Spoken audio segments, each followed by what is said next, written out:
பச்சை விளக்குன்னு ஒரு படம் பண்ணோம். அது ரொம்ப அருமையான கதை அம்சம். அது அந்த கதை கேட்ட உடனேயே அதில் பாடல்கள் எப்படி வரணும், எப்படி உண்டாகணுங்கிற மாதிரி.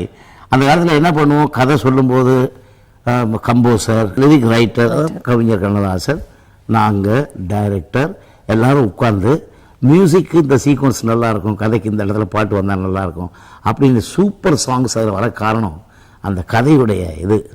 அஃப்கோர்ஸ் நல்ல நல்ல பாடல்கள் அதில் எல்லா பாட்டும் சொல்லலாம், நீங்கள் ஒளிமயமான எதுவாலும் சொல்லலாம். அதில் இன்னொரு முக்கியமான ஒரு சாங், அப்போ நாவல்ட்டியாக இருக்கும், தூது சொல்ல அந்த 2 பேரும் பாடுவாங்க, எல்லாரையும் சரி சுஷீலா, அந்த வாய்ஸ் காம்பினேஷன்.